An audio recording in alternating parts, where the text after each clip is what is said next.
Ketika hampir tiba waktunya diangkat ke surga, Kristus mengarahkan pandangannya untuk pergi ke Yerusalem.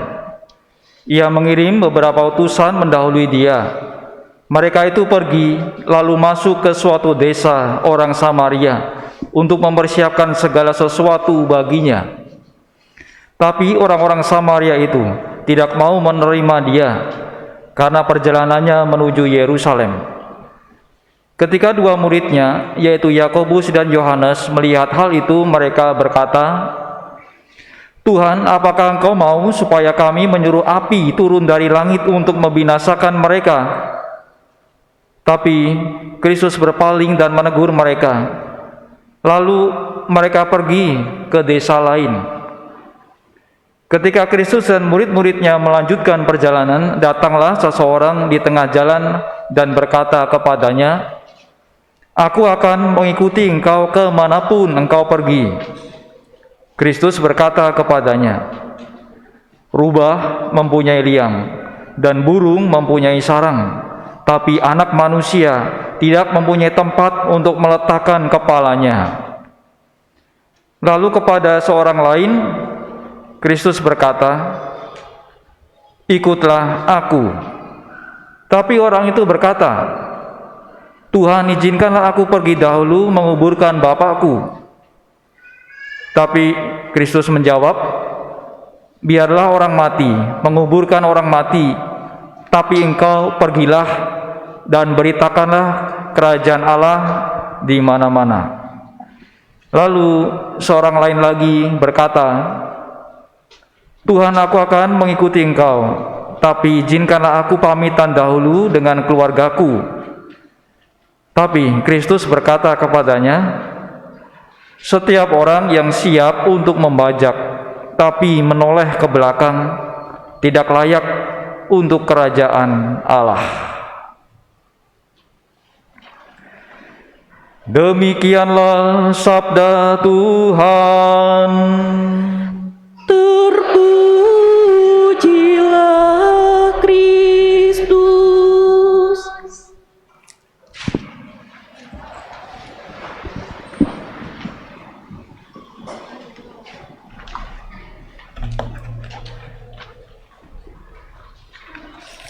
Saudara-saudari, anak-anak sekalian yang dikasihi Tuhan, kita ini adalah orang yang beriman dan percaya kepada Kristus. Kita berusaha menjadi pengikut Kristus seperti para murid juga mengikuti Kristus.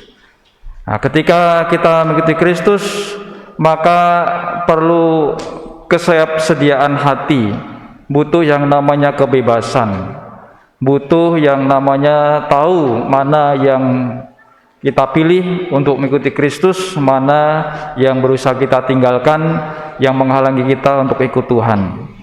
Bukti bahwa kita ini percaya dan ikut Kristus, mau ikut Kristus, ini bahwa kita sudah dibaptis. Baptisan itulah yang kemudian membuka pintu kepada kita untuk terus percaya dan beriman kepada Kristus. Saudara-saudari, kita akan merenungkan sabda Tuhan dari Injil Lukas, yaitu tadi perbincangan antara Kristus dengan orang-orang yang mau mengikuti Dia. Kristus mengadakan perjalanan dengan para muridnya melintasi desa orang Samaria, dan kemudian ada orang yang mengikutinya berkata, "Aku akan mengikuti engkau kemana saja engkau pergi." Lalu Tuhan menjawab demikian, "Rubah mempunyai liang, burung mempunyai sarang, Anak Manusia tidak mempunyai tempat untuk meletakkan kepalanya." Kristus mengatakan dirinya sebagai anak manusia, artinya bahwa ia itu sebagai manusia biasa seperti kita, manusia yang lemah dan rapuh. Dan ketika dia mengatakan anak manusia tidak mempunyai tempat untuk meletakkan kepalanya, Kristus itu adalah pengembara. Dia tidak mempunyai tempat berlindung dari ancaman ataupun dari cuaca. Beda dengan rubah yang punya liang, burung punya sarang yang mampu berlindung, tetapi Kristus mengatakan dirinya itu tidak punya tempat meletakkan kepalanya. Artinya ketika dia mengembara senantiasa ada ancaman, ada penolakan. Nah, tadi ketika dia mau masuk ke desa orang Samaria, dia pun ditolak. Itu bukti bahwa dia sebagai pengembara tidak punya tempat berlindung, senantiasa ada ancaman, senantiasa ada penolakan. Itu artinya. Nah, saudara-saudari sekalian, ketika kita sungguh membaca dan merenungkan kata-kata Tuhan ini, rubah punya liang, burung punya sarang, anak manusia tidak punya tempat meletakkan kepalanya, sesungguhnya kalau dimaknai itu ada sebuah kebebasan. Kalau mau ikut Kristus, hati kita, diri kita itu hendaknya ada yang namanya kebebasan, merdeka. Pokoknya mau ikut Tuhan, pokoknya mau ikut Kristus. Hal-hal yang lainnya yang menghalangi berusaha ditinggalkan. Ya. Tentu banyak tantangan, halangan kalau mau ikut Kristus. Tetapi ketika orang bebas mau ikut Kristus, hatinya itu terasa plong, bebas. Pokoknya mau ikut Tuhan, mau ikut Kristus. Nah itu. Tadi orang pertama mengatakan demikian, aku akan ikut engkau, kemana saja kau pergi. Lalu orang kedua mengatakan, izinkan aku pergi dahulu menguburkan Bapakku. Nah, orang kedua ini sesungguhnya tidak menolak untuk ajakan Kristus, yaitu ketika Kristus mengatakan ikutlah aku. Dia mau ikut Tuhan, tetapi dia mengatakan ada syarat, izinkan aku pergi dulu menguburkan Bapakku. Dan ini sebuah kewajiban yang baik, karena ia menunaikan kewajiban untuk menguburkan ayahnya. Inilah kewajiban utama seorang anak yang menghormati orang tuanya. Tetapi ternyata Tuhan mengatakan demikian, biarlah orang mati menguburkan orang mati. Nampaknya ini berlawanan dengan ajaran moral dan kehidupan orang Israel pada zaman itu. Anak menguburkan orang tua adalah kewajiban yang baik, ya, menghormati orang tua. Tetapi kenapa Tuhan mengatakan biarlah orang mati mengubur orang mati? Tetapi kalau kita membaca kemudian kata-kata Tuhan berikutnya, merenungkan, kesan ini akan hilang bila kita renungkan pada bagian kedua kata-kata Tuhan. Mengatakan demikian, tapi engkau pergilah dan beritakanlah kerajaan Allah. Artinya di sini bila orang mau ikut Tuhan, bila orang mau ikut Kristus, harus memusatkan kepada kerajaan Allah. Maka urusan dunia menjadi nomor 2, bahkan urusan keluarga menjadi nomor 2. Yang utama, yang penting adalah Tuhan. Keluarga menjadi yang kesekian. Keluarga dapat menghambat ketika orang mau ikut Tuhan, mau ikut Kristus. Itu Kristus mengatakan demikian. Seorang pengikut Kristus sejati harus memilih yang utama. Bukan berarti kemudian putus hubungan dengan orang tua, tapi orang harus sadar bahwa akibat mengikuti Kristus, hubungan dengan keluarga itu dapat putus. Ada kenyataan hidup demikian. Ketika orang memilih ikut Tuhan, memilih ikut Kristus, maka hubungan dengan keluarga putus. Karena mungkin berbeda paham, berbeda pandangan. Nah, itu terjadi. Saudara-saudari, ada sebuah pemaknaan lain dari kata-kata Tuhan tadi, yaitu bahwa Kristus itu menolak yang namanya penundaan. Orang yang mau ikut Dia harus taat tanpa menunda-nunda. Kalau kita dengar dan renungkan bacaan pertama tadi, yaitu tentang Elia dan Elisa. Elisa mau ikut Elia, tetapi dia mau pamitan dulu dengan keluarganya. Elia mengizinkan Elisa untuk pamitan dulu dengan keluarganya, tapi Kristus tidak mengizinkan orang yang ikut dia untuk pamitan dulu dengan keluarganya. Kenapa? Karena Kristus beda dengan Elia. Kristus bukan nabi. Kristus jauh lebih tinggi daripada Elia, daripada nabi. Maka kalau mau ikut Tuhan, jangan tunda-tunda, langsung ikut Tuhan. Nah itu, saudara-saudari sekalian yang dikasihi Tuhan, kerajaan Allah yang mau diberitakan oleh Tuhan dan para pengikutnya harus menjadi hal yang utama dalam hidup kita ketika kita mau ikut Tuhan. Bahkan tadi melampaui hubungan keluarga. Lalu kemudian di bagian akhir disampaikan demikian, Tuhan mengatakan setiap orang yang siap untuk membajak tapi menoleh ke belakang tidak layak untuk kerajaan Allah. Kita mungkin jarang melihat orang bajak sawah sekarang. Kalau dulu orang bajak sawah itu pakai hewan sapi atau kerbau, dan dia berusaha untuk pasti melihat lurus ketika bajak sawah.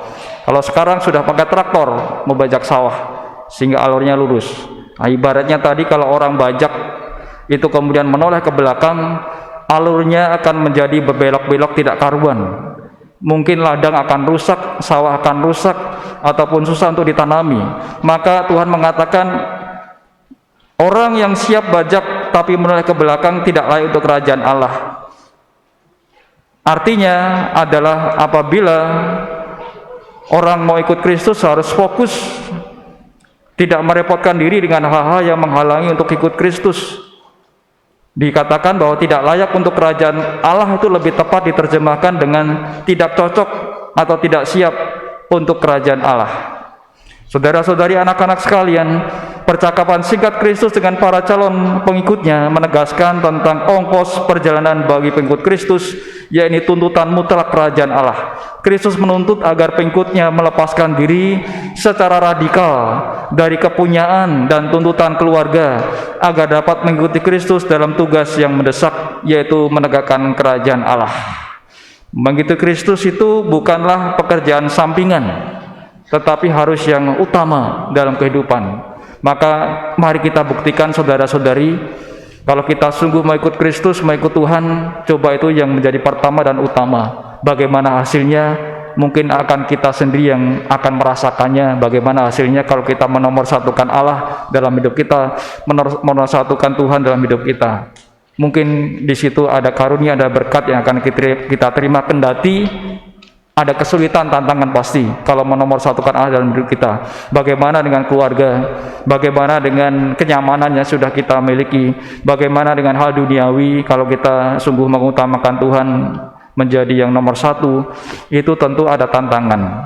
Dan disambungkan dengan bacaan kedua, kita berusaha kemudian memilih sesuai dengan tuntunan roh, bukan tuntutan daging. Kalau kita berusaha minta kepada Roh Kudus menuntun kita, moga-moga jalan kita juga akan benar.